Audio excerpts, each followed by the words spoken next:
Agama dijadikan stres oleh Nabi. Fasfar bizatiddin taribat yadak. Pilih agama sebagai titik sentral, sebagai pilihan utama. Kalau agamanya kuat, walaupun rupanya sederhana, tapi karena nilai agamanya kuat, dia bisa menyenangkan hati suaminya. Dia bersolek untuk kepentingan suaminya. Dia taat kepada suaminya. Harta, dia anak orang kaya untuk membantu perjuangan suaminya. Tapi kalau tidak ada modal agama, rupa yang cantik bisa menyengsarakan suami. Apalagi kalau suami kere. Istrinya sudah cantik, kaya ataupun tidak kaya kadang-kadang. Udah, suaminya suruh ngempuk di rumah, bininya yang kerja. Ya kalau kerja mendingan kalau dikerjain itu.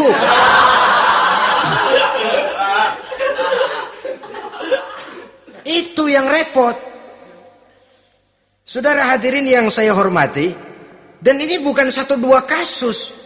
Alangkah malangnya kalau sudah terkena hal seperti itu.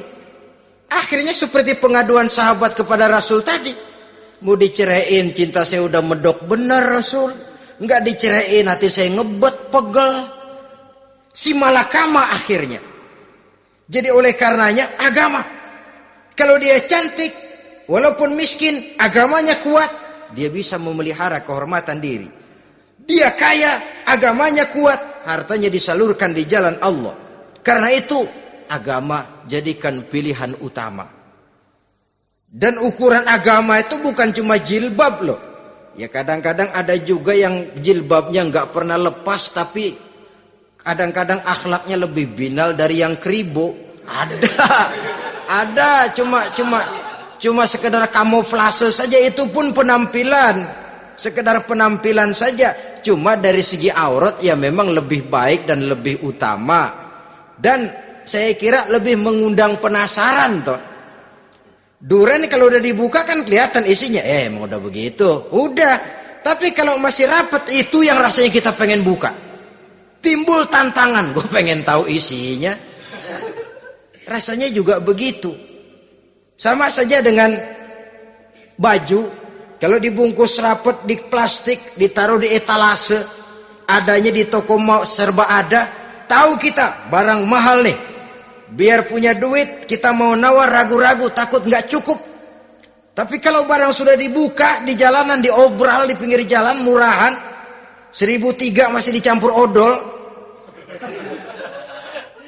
Yang begitu sih biar nggak punya duit, kita berani banget tanya, nawar, megang lagi nyemek. Berat duit nih bang. Kenapa? Barang sudah terbuka. Jadi saudara-saudara, syukur kalau keempat-empatnya ini jodoh terkumpul dalam jodoh yang saudara cari. Sudah rupanya cantik, kaya, keturunan orang baik-baik, agamanya kuat. Nah, surga dunia tuh. Yang begitu cari. Kalau ada yang begitu, saya juga mau nambahin satu lagi.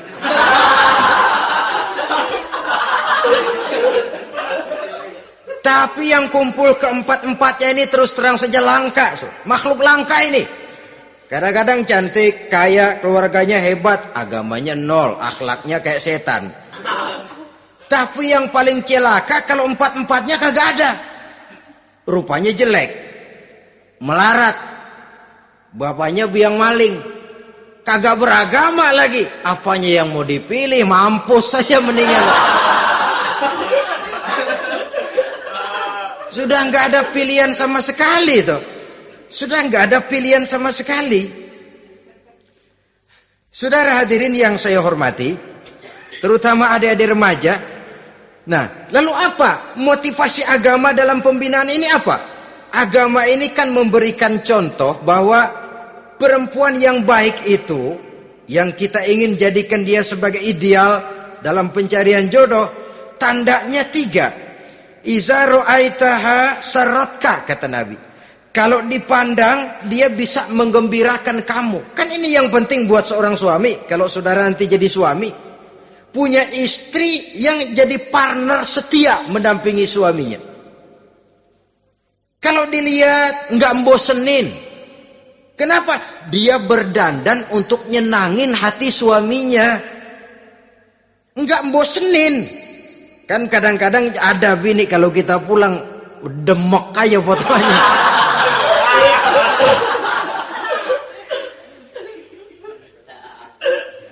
Ini yang bikin suami enggak betah di rumah ini kan yang begini.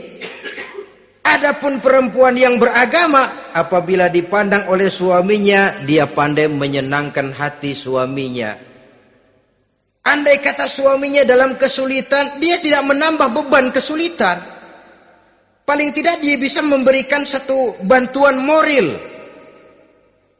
Bantuan moral untuk mengurangi beban kesulitan daripada suaminya. Suami pulang dagang rugi, kata istrinya, romantika bang. Sekali-sekali lah, masa selamanya dagang mau untung. Besok siapa tahu untung lebih besar. Kan meringankan toh. Kadang-kadang enggak, suami pulang dagang dari pasar panas, rugi. Sampai rumah bini pidato. Pletar-pletor.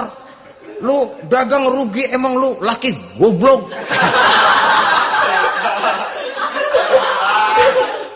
Sudahlah di pasar rugi, di rumah digoblok-goblokin. Ini nanti kena penyakit broken home yang begini ini.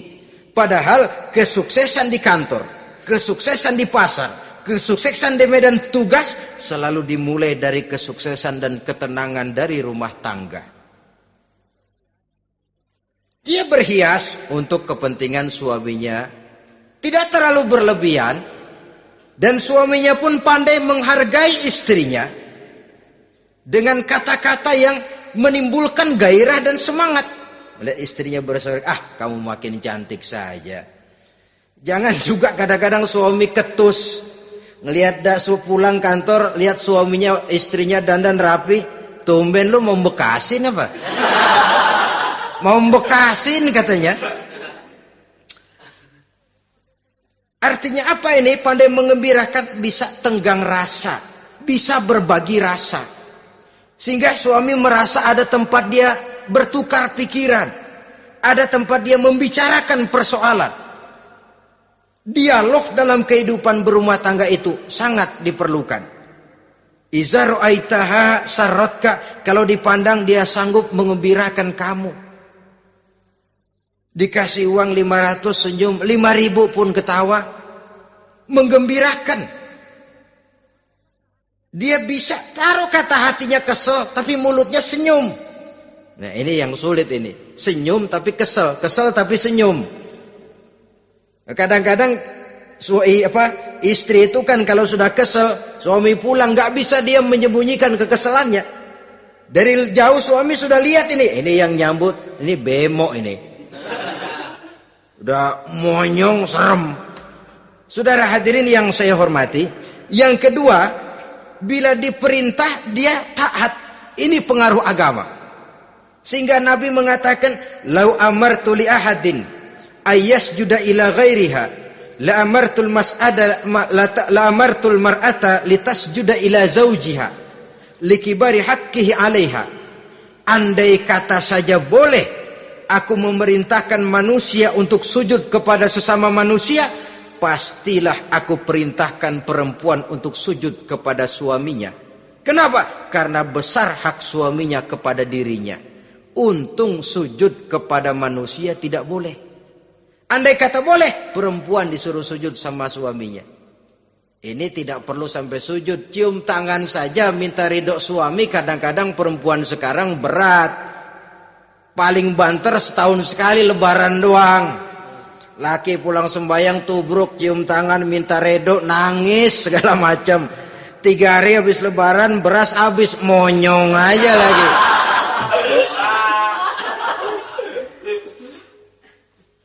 Saudara hadirin yang saya hormati,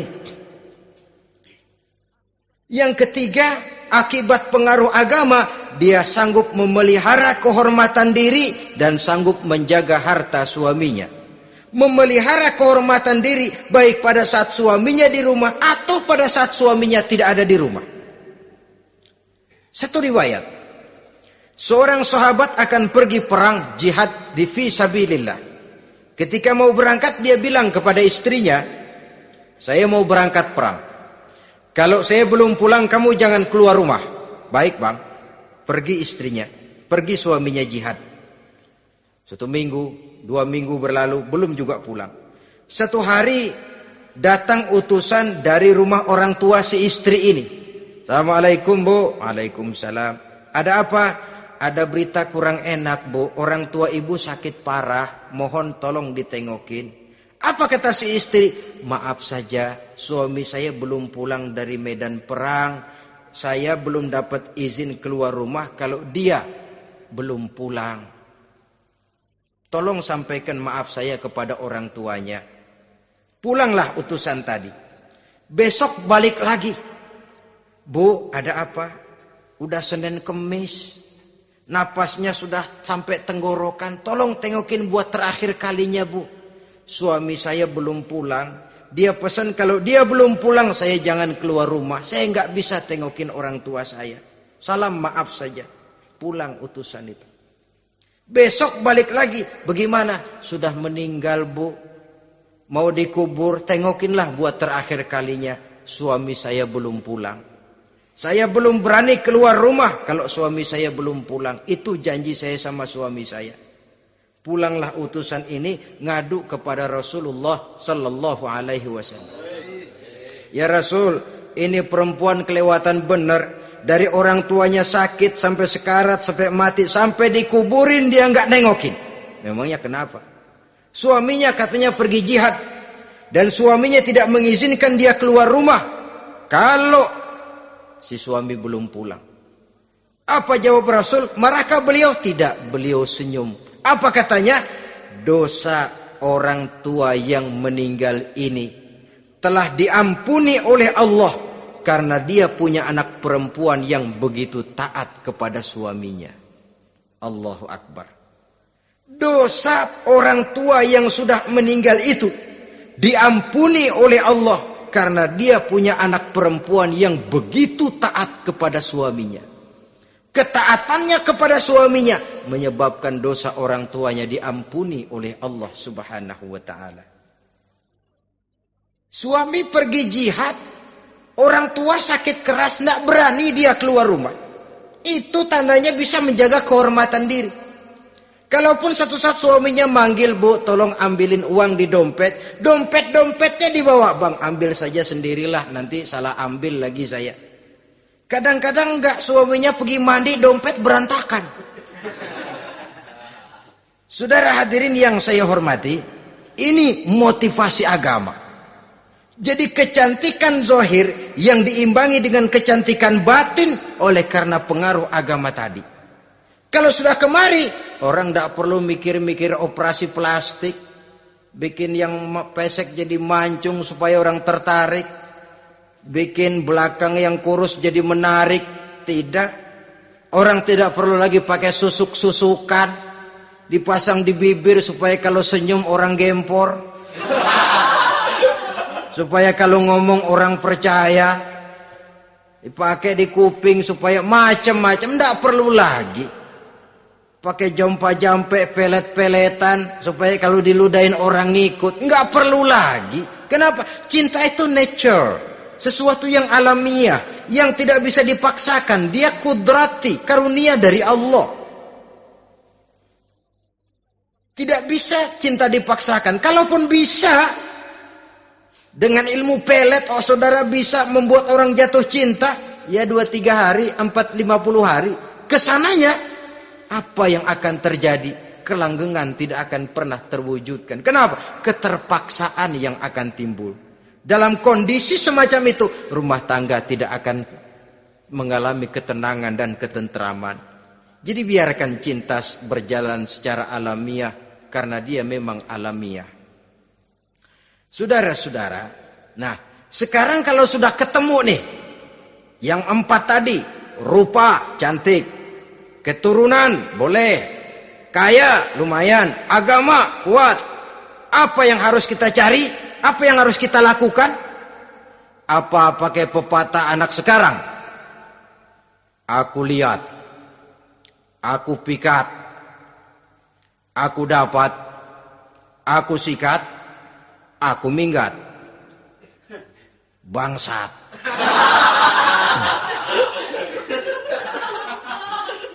Itu kan ada moto cinta kilat begitu tuh. Cinta kilat katanya. Aku lihat, aku pikat, aku dapat, aku sikat, aku minggat. Bangsat. Atau kita harus hanyut dalam arus free love, free sex, summon living, eksperimen dulu? Tidak. Islam mengajurkan kalau memang seret, ini rasanya ini nih, mantap gue nih. Apa yang diajarkan oleh Islam selanjutnya? Meminang, saudara-saudara. Meminang adalah langkah awal untuk mengikat tali pernikahan. Diizinkan meminang, dan di dalam meminang pun diizinkan untuk melihat. Cuma kalau boleh, ya syaratnya itu waktu melihat itu jangan sampai ketahuan si perempuan yang akan kita pinang itu. Untuk apa kita meminang? Pertama untuk yakin bahwa perempuan yang kita inginkan ini sudah kumpul syaratnya itu, tidak ada cacatnya. Yang kedua, untuk memperkuat tekad hidup berumah tangga, diperlukan meminang. Adapun adat itu berbeda. Tapi bahwa konsep meminang itu dalam Islam ada, itu jelas. Ya kalau mesti bawa pisang raja, pakai roti buaya, pakai martabak segede ban mobil truk segala macam, itu adat saja, ya. Tapi yang real meminang itu ada dalam Islam. Nah, bagaimana adab meminang? Setelah kita tahu anak ini cantiknya ya, keturunan baik, ya kekayaannya lumayan, agamanya kuat, pinanglah dia. Caranya boleh lihat langsung. Lihat langsung kalau bisa tanpa setahu si perempuan. Dan batas yang boleh dilihat itu muka dan tangan. Itu saja. Jadi jangan gerusak. Minta permisi Pak, saya mau ngelihat anak bapak seutuhnya. Soalnya buat saya ini nanti. Apanya aja dibedolin, jangan. Kira-kira yang boleh itu muka sama tangan. Andai kata kita risih, sebab nanti kalau nggak jadi akan jadi timbul rasa malu dan si perempuan juga kasihan. Boleh mengutus perempuan yang kita percaya. Coba kau ke sana, lihat kondisinya yang sebenarnya bagaimana. Kalau ngelihat dari jauh sih utuh, siapa tahu nanti tangannya kurang sebelah. Coba lihat sana.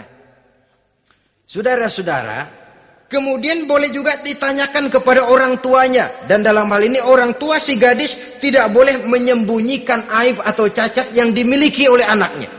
Dia harus menceritakan apa adanya, sampai pun kekurangan anaknya yang paling kecil sekalipun. Sebab apa? Jangan sampai istilah pepatah beli kucing dalam karung.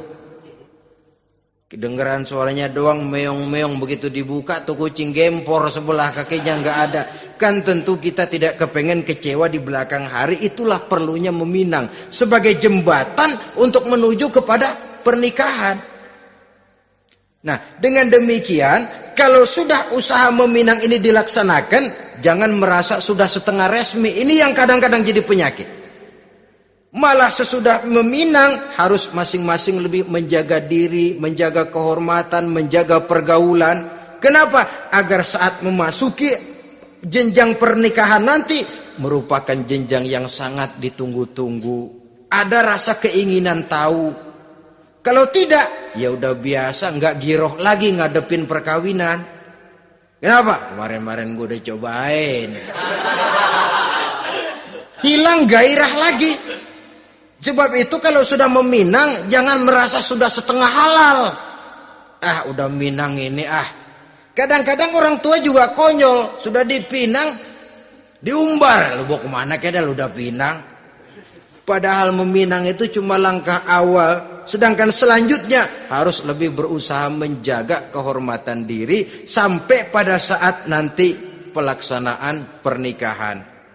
Nah, saudara-saudara, terutama adik-adik remaja dan para pemuda, walaupun agak sekilas memang karena terbatasnya waktu pada pertemuan ini, mudah-mudahan bisa memberikan gambaran yang sepintas tentang bagaimana sebaiknya kita memilih jodoh di dalam membina rumah tangga yang bahagia. Semoga ada manfaatnya. Terima kasih atas segala perhatian. Mohon maaf atas segala kekurangan. Usikum wa nafsi bitaqwallah. Wassalamualaikum warahmatullahi wabarakatuh.